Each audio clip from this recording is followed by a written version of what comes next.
अगस्त 2019 में उस वक्त के वज़ीर तालीम शफकत महमूद और इत्तेहाद तंजीमातुल मदारिस के सरबराहान के दरमियान मदारिस की रजिस्ट्रेशन का मुआहिदा तय पाया। उस मुआहिदे के तहत मुल्क के तमाम दीनी मदारिस खुद को वज़ारत तालीम के साथ रजिस्टर करवाने के पाबंद। रजिस्ट्रेशन ना कराने वाले मदारिस को बंद कर दिया जाएगा। मदारिस बैंकों में अकाउंट खोलने के भी पाबंद होंगे। मुआहिदे के तहत यकसा निसाब के अहदाफ भी तय किए गए। मुआहिदे के तहत directorate general of religious education का क़याम अमल में लाया गया, जो दीनी मदारिस को रेगुलेट करेगा। DGRE के तहत 18,000 से ज़्यादा दीनी मदारिस के लाखों तलबा और तालिबात की रजिस्ट्रेशन हो चुकी है। मगर अक्टूबर 2024 में मौलाना फजलुर रहमान ने हुकूमत की मदद से सोसाइटीज़ एक्ट में तरमीम का बिल कौमी असम्बली और सेनेट से मंजूर करवा लिया। इस तरमीमी बिल के मुताबिक रजिस्ट्रेशन का अमल DGRE नहीं बल्कि सोसाइटीज़ एक्ट के तहत होना चाहिए। हुकूमती मौक़िफ़ के मुताबिक तालीम सूबाई मामला है, लिहाजा सदर मुमलिकत ने तकनीकी वजूहात की बुनियाद पर बिल पर एतराज़ आयद करते हुए पार्लियामेंट को वापस भिजवा दिया है।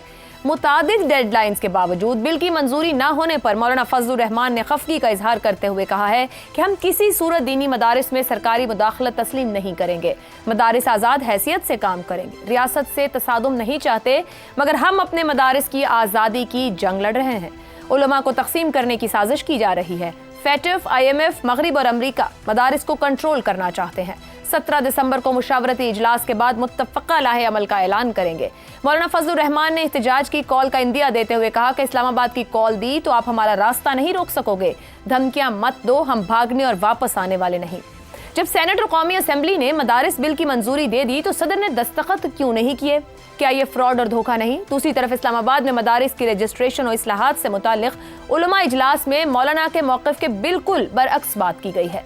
मुत्तफ़िक़ा करारदाद के मुताबिक मदारिस का मौजूदा निज़ाम बरकरार रखते हुए मदारिस को वज़ारत तालीम से ही मुंसलिक रखने का मुतालबा किया गया है। ये सारी सूरत हाल बहुत से सवालात को जन्म देती है। DGRE 5 साल से काम कर रहा है। मौलाना फजलुर रहमान को आज ही क्यों इस निज़ाम से इख्तिलाफ हुआ है? 2019 के मुआहदे पर मौलाना के अकाबरीन मुफ्ती तक़ी उस्मानी के दस्तखत मौजूद हैं, तो फिर मौलाना को एतराज़ क्यों है? जब मुल्क के तमाम स्कूल, कॉलेजेस, यूनिवर्सिटीज़ महकमा तालीम से रजिस्टर्ड हैं, तो फिर मौलाना वज़ारत तालीम की बजाय वज़ारत सनत के साथ क्यों मुंसलिक होना चाहते हैं? इसी पर पैनल की राय आपके सामने रखेंगे। सवाल इस तरह से, मदारिस बिल पर डेडलॉक बरकरार, हुकूमत और मौलाना में कशमकश, फरीकैन का एक दूसरे पर मामले को सियासी रंग देने का इल्ज़ाम, तालीम पर सियासत कौन कर रहा है? शहजाद साहब, मौलाना साहब कहते हैं कि मदारिस आज़ाद हो, मुदाखलत तस्लीम नहीं, यानी कि 2019 के मुआहिदा नहीं, ये जो अभी आपने कमिटमेंट की 2024 में 26वें तरमीम में, उस पर वापस आना पड़ेगा। आज उलमा कॉन्फ्रेंस इस्लामाबाद में उलमा मशाइख जो मौजूद हैं, उन्होंने अपना एक एलामिया और मुत्तफ़िक़ा करारदाद मंजूर की। वो कहते हैं कि वज़ारत तालीम से ही मुंसलिक रखा जाए और जो स्टेटस है उसी के ऊपर बढ़ा जाए, इसे बदला ना जाए। अब किसका मौक़िफ़ दुरुस्त समझा जाए? किधर बढ़ने की ज़रूरत है in the larger interest of the society और मदरसाज और बच्चों को देखा जाए तो? 2019 में जो इन्होंने मुआहिदा किया था वो तो हुकूमत के साथ किया था ना, हुकूमत वक्त के साथ किया था।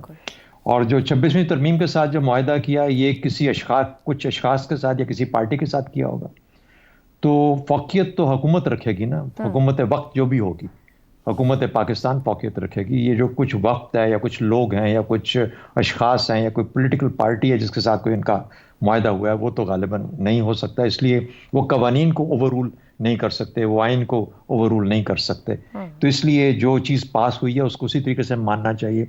इससे साबित क्या होता है? इससे साबित ये होता है कि जिसके पास जो ताकत है वो उसको इख्तियार के तौर पे इस्तेमाल करता है। तो मौलाना के पास ये ताकत है, मदरसों की, जिसको वो इस्तेमाल कर रहे हैं। यही एनार्की की बेसिक बुनियादी डेफिनेशन है। वो जो पहला सवाल था ना, नाफरमानी, नाफरमानी का एक अक्स ये भी है, ये भी एक अक्स है, मैं नहीं मानूंगा, मैं अपनी ताकत को इस्तेमाल करूंगा। इससे आती है एनार्की माशरे के अंदर। हम एनार्किस्ट हो चुके हैं और ये समझने सोचने की बात है। हम सिर्फ एक शख्स को सामने रख के बात करते हैं ना, ये छोटे छोटे और ह्यूज, ये जो हमारे इर्द गिर्द घूमे हुए बैठे हुए लोग हैं। वजह क्या है? फंडिंग जो आती है, मैं उसका हिसाब नहीं देना चाहता। गो के फंडिंग उसके बाद हुकूमत वक्त या हुकूमत पाकिस्तान की जिम्मेदारी हो जाएगी इनको फंड करना, अगर वो रजिस्टर कर लेंगे और फंडिंग डिक्लेयर हो जाएगी, लेकिन वो चाहते हैं कि ऐसा बिल्कुल ना हो।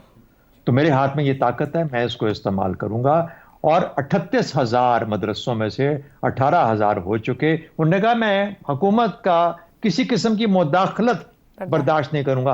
आजाद रखना चाहते हैं हम अपने मदरसों को हुकूमती मुदाखलत से। हम यहाँ पे कौन कौन किस किस चीज को आजाद रखना चाहता है हुकूमती मुदाखलत से? तो फिर कौन सी गवर्नेंस, कौन सा तरीका? तो मौलाना साहब जितने मर्जी अच्छे इंसान हो, बिल्कुल हैं, जरूर हैं, लेकिन बदकिस्मती से मजहब को सियासत के तौर पे इस्तेमाल करने से रुकते नहीं है। और फाइनल एक और बात कर दूं जी, खुतबे और मिंबर की जो कहानी है ना इस्लामी तारीख में, उसकी बुनियाद क्या थी, उसको थोड़ा सा जरा मौलाना साहब को तो नहीं मैं बता सकता, लेकिन जो मेरी नाकिस अकल में समझ आती है वो ये है कि उसकी बुनियाद ये थी कि आपकी जो रियासत है, रियासत के लिए मेंबर बना, रियासत का खुतबा होगा, रियासत खुतबा देती है, इसलिए देती है। और ये बुनियाद है उस खुतबे, ये इसलिए नहीं कि जो भी खड़ा हो गया वो अपना खुतबा देना शुरू कर दे अपनी। तो अगर रियासत की वो पोजीशन है तो रियासत की इनके मदरसों में वो पोजीशन क्यों? ठीक हो गया। बहुत ही वैलिड सवाल शहजाद साहब ने उठाया है। मौलाना मदारिस को क्यों आज़ाद और बगैर किसी रेगुलेशन नहीं देख रखना चाहते हैं? निसार साहब, मदारिस बिल पर डेडलॉक है, हुकूमत और मौलाना में कशमकश है। आज मौलाना के पॉइंट ऑफ व्यू से मुख्तलिफ उलमा की तरफ से बात कह दी गई कि नहीं, ये रजिस्टर्ड रहेंगे वजारत तालीम के साथ। मौलाना क्यों आज़ाद और रेगुलेशन के बगैर रखना चाहते हैं मदारिस को? मसला ये है ही नहीं है बुनियादी तौर पे आशा। पहली बात तो ये है कि मैं कॉम्प्लीमेंट पेश करना चाह रहा हूँ खराज तहसीन। $1 मिलियन भी नहीं, $1 ट्रिलियन सेंटेंस था जो शहजाद साहब ने जहाँ कंक्लूड किया है। देखें, बात सुने, ये तालीम शलीम पाकिस्तान मदरसा स्कूल, मुझे एक बात बताओ, कुरानिक विजडम ये कहती है कि मोमिन अपने अहद के साथ हम आहंग होता है। बिल्कुल। पाकिस्तान में वो कौन सा स्कूल है या मदरसा है जिसकी तालीम अहद हाजिर के साथ हम आहंग है? खुदा का वास्ता, हमने तो इल्म को मैं अक्सर पीटता हूँ, दीनी और दुनियावी में दुनिया किसने बनाई है भाई? अच्छा, सिर्फ एक चीज, मैं वेस्ट मारें गोली, सिर्फ जापानीज देख लो कि हमारे यहाँ जो 5वीं जिसे हम कहते हैं या जो भी होता है ये देसी तरीन स्कूल, वो 5वीं तक अपने बच्चों को क्या पढ़ाते हैं? What do you teach? Is that called teaching? एक बात। दूसरी, सादा सी बात कि तालीम पे सियासत कौन कर रहा है? सियासतदान कर रहे हैं। आप नहीं कर रही, मैं नहीं कर रहा, हमारे दोस्तों में से कोई नहीं कर रहा। क्यों कर रहे हैं सियासतदान? क्योंकि बुनियादी तौर पे अमूमन ये कम्युनिटी इल्म दुश्मन है। बिल्कुल इल्म दुश्मन कम्युनिटी है। वजह देखो, ये अवाम की जहालत की गोद में परवरिश पाकर जवान होते और ईवान इक़्तिदार तक पहुंचते हैं। मैं रूटीन के जवाब देने का आदी नहीं हूं, इस पे गौर करें जी। सही मानों में तालीम याफ्ता अवाम हो तो खुदा की कसम, वैलिड पॉइंट, भुट्टो से लेकर आज कोई बंदा आउटराइटली रिजेक्ट कर देते, रोटी कपड़ा मकान किधर है? लेकिन नहीं, उसकी वजह है अवाम अगर सही मानों में तालीम याफ्ता हो तो इनमें से 90% का तो आयशा हल्फन कहता हूं नामो निशान मिट जाए, लोग इनको रोंद के गुजर जाएं। एक मखसूस तबके की साजिश के तहत अवाम को जाहिल रखा गया और तालीम के नाम पे भी जहालत ठूसी गई। बिल्कुल दुरुस्त। वरना याद रखना, या खुदा का खौफ करें आप, क्या क्या नहीं बेच देते यहां। अच्छा, क्योंकि जहालत देती है जन्म जज्बातियत को, और जज्बातियत एक ऐसी चीज है जिसको एक्सप्लॉइट करना बहुत आसान होता है। 2-4 चबल घटिया किस्म के जुमले घुसेड़ दो, वो पागल हो जाते हैं। आओ शेर आया आवई आवे, जब तक सूरज चांद रहेगा फलाने यहाँ तेरा नाम रहेगा। ओ भाई, मैंने जो बुनियादी बात किया, खुदा की पनाह, मैं कई सालों से कॉलम लिख के पागल, मुझे तो लगता है फजूल, अब मेरे गले पड़ गया ये प्रोफेशन, शर्मा थी ये रिपीट करते हुए। मैं रिपीट नहीं करता, मैं इसे कहते हैं रीइंफोर्समेंट। एक जुमला जो आखिर पे 2 जुमले बोले हैं शहजाद चौधरी साहब ने, उसमें आपकी टोटल औकात है। बिल्कुल ठीक। पाकिस्तान में ना कोई मदरसा है ना कोई स्कूल है, कोई मुझे बताओ आपने बड़ा दिमाग, कैरेक्टर जमला है, एक्टर जमला है, وہ کیا ہیں ہم لوگ؟ ٹھیک ہو گیا، شاعر ادیب کڈ لے، دنیا کہیں اور ہے.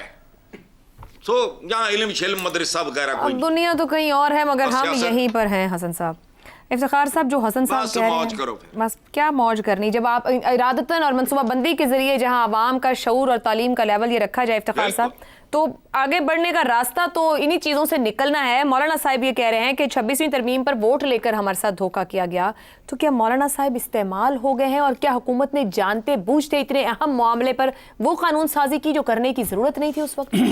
جب سوال یہ پیدا ہوتا ہے کہ جو حسن کہہ رہا ہے وہ بڑی امپورٹنٹ چیز ہے. حسن کہتا ہے کہ ہمیں تعلیم یافتہ ہونا چاہیے، اور تعلیم یافتہ سے مراد ہے کہ عہد حاضر کی جو تعلیم ہے وہ ہمارے بچوں کو آنی چاہیے، اور یہ بہت بڑی بنیادی بات ہے. جبکہ 80 لاکھ بچوں کے بارے میں ہمیں یہ علم بھی نہیں کہ کیا ان کو عہد حاضر کی جو تعلیم ہے وہ دی بھی جا رہی ہے یا نہیں دی جا رہی، ان کو جو پڑھایا جا رہا ہے کیا اس سے پاکستان کے اندر کو فائدہ ہوگا یا نہیں ہوگا، کیا ان کی اپنی زندگیوں میں کوئی تبدیلی آئے گی میجر، کیا ایسے روزگار حاصل کر سکیں گے جو باعزت روزگار ہوں، کیا وہ ایسے شعبہ جات میں جا سکیں گے جو زیادہ تنخواہ دیتے ہوں، زیادہ پیسے دیتے ہوں. یہ بھی سوال اپنی جگہ بڑی اہمیت کا حامل ہے، جو کہ میں جانتا نہیں. اور مجھے اس کی یہ تو آپ نے بہت بڑے بڑے سوال اٹھا دیے، پتہ نہیں جو قانون سازی کر رہے ہیں وہ یہ سب سوچ بھی رہے ہیں کہ نہیں سوچ رہے جو کچھ آپ نے پوچھ لیا. مجھے ڈیٹیل کا پتہ نہیں، لیکن اس میں ایک بات میں مولانا صاحب سے جاننا چاہوں گا. آج مولانا صاحب کافی ناراض تھے اور انہوں نے کہا کہ ہم تیار ہیں ہر قسم کی دھمکیوں کا مقابلہ کرنے کے لیے. سوال ہے کہ 1860 کا سوسائٹی ایکٹ ہے وہ ان کو پسند ہے، اور جو کیوں پسند ہے یہ ہاں میں یہی، اور شفقت محمود نے کے زمانے میں جو فیصلہ ہوا 2019 اسی کے تحت تو مولانا صاحب آپ کے مدارس بھی تو کام کر رہے تھے نا آج تک. یعنی یہ جو اکتوبر کی آپ بات کر رہے ہیں، جس اکتوبر کو بھی آپ نے آپ کو 26ویں ترمیم میں شرط آپ کو وعدے میں لے آئے، تو اس دن تک آپ کس قانون کے تحت کام کر رہے تھے؟ اب کیوں نہیں آپ نے اس دن تک اس قانون کے خلاف آواز اٹھائی اسمبلی میں، سینٹ میں، سیاسی کسی جلسے میں؟ اب آپ کو کیسے یاد آ گیا؟ اور اگر وہ عمل آپ کا درست نہ تھا جو پہلے قانون کو تسلیم کیا، اس کی وجہ بیان کریں، اور اس کی وجہ بیان کریں کہ محض آپ ریگولیشن سے اوائڈ کرنا چاہتے ہیں. آپ بھی چاہتے ہیں کہ آپ سے یہ مت پوچھا جائے پیسہ کہاں سے آ رہا ہے، فنڈ کہاں سے آ رہا ہے، اور فنڈ کہاں آ رہا ہے تو اس کو خرچ کیسے کیا جا رہا ہے. افتخار صاحب یاد رکھیں اتحاد تنظیمات المدارس کی ایک بڑی تفصیلی پریس کانفرنس ہوئی، وہاں وہ سب مطمئن ہیں وہ 2019 کی حکومت کے معاہدے کے ساتھ کہ وہ درست سمت میں آگے بڑھ رہے ہیں، رجسٹرڈ ہے، وزارت تعلیم کے ساتھ ہونا چاہیے. پر مولانا صاحب کیوں نہیں چاہ رہے؟ میرا مولانا صاحب سے سوال یہی ہے کہ جب اتنے عرصے تک مولانا صاحب اسی سسٹم کے تابع کام کرتے رہے تو کیا تبدیلی آئی ان دنوں میں؟ کون سی ریگولیشن پسند نہیں ہے؟ یہ بتا دیں کہ کیا میں نے فرق بتانا پڑے گا مولانا صاحب کو کہ اس میں ہم اس تاریخ تک اس کے تحت کام کرتے رہے اور اب ہم یہ چاہتے ہیں، تو کیا چاہتے ہیں ہمیں بھی تو ایکسپلین کریں نا. وہ کہہ رہے ہیں کہ انڈیپینڈنس چاہیے، ریگولیٹ مت کرو، باہر کے اداروں کے کہنے پہ ہمیں ریگولیٹ. پہلے آپ پھر کیوں ریگولیشن میں رہے؟ کیوں تسلیم کیا؟ کیوں آپ نے اس کو مانا؟ کیوں نہیں اس یہ آواز حق بلند کی؟ کیوں نہیں یہی بات کہی جو آج آپ نے انتہائی جذباتی انداز میں کہی؟ تو یہ پھر کیا ہوا؟ پھر کیا ہوا؟ یہ سیاست ہو رہی ہے، سیاسی سٹنٹ ہے. افتخار صاحب then what is this؟ میں لفظ نہیں کچھ استعمال کرنا چاہتا، میں جاننا چاہتا ہوں کہ اس کو کیوں اس سارے پروسیس کا حصہ بننے رہنے کے بعد یکدم یہ کیا تبدیلی ہے. اور اس کے ایک آدمی 14 دسمبر کی ڈیٹ دے رہا ہے، آپ 18 دسمبر کی ڈیٹ دے رہے ہیں، ابھی دسمبر کا مہینہ اسی چکر میں نکل جائے گا. 17 کی دے رہے ہیں، لیکن حکومت کو کتنا سنجیدگی سے اس کال کو لینا چاہیے. کچھ تو انہوں نے آج کہا ہے کہ وہ سوچیں گے میٹنگ مفتی تقی عثمانی صاحب نے شاید انہیں کہا ہے کہ ڈائیلاگ کرنے کے لیے. دیکھیں ڈائیلاگ مجھے تو یہی تو سمجھ نہیں آتی کہ جس کا یہ معاہدہ ہو رہا تھا تو تقی عثمانی صاحب کو پتہ نہیں تھا کہ وہ تو تھے نا، وہ آن بورڈ تھے، ابھی ان کی طرف سے کوئی اعتراض نہیں ہے. مولانا صاحب سے بات کرنے کے لیے وہ کہہ رہے ہیں. مولانا صاحب ناراض کیوں ہیں؟ اپنی ناراضگی کی وجہ بتا دیں. بتا تو رہے ہیں کیا کہ وہ یہ ریگولیشن نہیں چاہیے جو ریگولیشن ہے وزارت تعلیم کے ساتھ. میرے دوست میرا پھر سوال ہے کہ پہلے جو مدرسے ان کے تھے کیا وزارت تعلیم کے تابع نہیں تھے؟ تھے نا. تھے تو اب کیا ہوا؟ 5 سال بعد شاید ری تھاٹ نہیں وہ ٹھیک نہیں تھا, اس طریقے سے ہونا چاہیے. بہرحال سوال یہ ہے آپ سے آخری ایک سوال کہ حکومت کو کتنی سنجیدگی سے کال کو لینے کی ضرورت ہے؟ سنجیدہ حکومت کو ہر کال کو خواہ وہ کسی کی طرف سے سنجیدگی سے لینا چاہیے. آپ حکومت میں جو لوگ ہو ایک خاص عرصے کے لیے آئے ہو, یہ آپ ملک کے وارث تو ہو سکتے ہو اس حوالے سے جب تک تم ممبر ہو, ورنہ یہ ملک کے تم وارث نہیں ہو. وہ فیصلے مت کرو جس کو بعد میں لوگ بھگتے. یہاں پہ ہم نے کئی ایسے فیصلے دیکھے ہیں, ہوئے ہیں, اور ہم بھگت رہے ہیں. تو برائے مہربانی سنجیدگی سے لیں, دوبارہ سے کنٹینر لگائیں, سیکیورٹی لگائیں, سب کچھ شروع کریں. نو بیٹھ کے ڈائلاگ کریں. یہ عوام کو بتاؤ یار فرق دونوں میں کیا ہے اور کون کیا چاہ رہا ہے, تاکہ عوام کو بھی تو کچھ سمجھ آئے. دونوں کہہ رہے ہیں ہم عوام کے لیے سب کر رہے ہیں, اب کیا کریں, سب سوچیں بیٹھ کے. لیکن جاتے جاتے یہ بتا دیں کہ دھرنوں اور احتیاطی اخراجات کے سرکاری اعداد و شمار کے مطابق 18 ماہ میں دھرنوں اور حملوں سے نمٹنے پہ 2 ارب 70 کروڑ روپے, 6 ماہ کے دھرنوں اور احتجاج پر 1 ارب 20 کروڑ روپے, اور 80 کروڑ روپے کرائے پہ لیے گئے, 3000 کنٹینرز مالکان کو دیے گئے, اور بہت سے کروڑ بہت سی مد میں دیے گئے ہیں. یہ سوچ لیں کہ ہمیں دھرنے احتجاج کتنے کروڑوں اور اربوں میں پڑتے ہیں.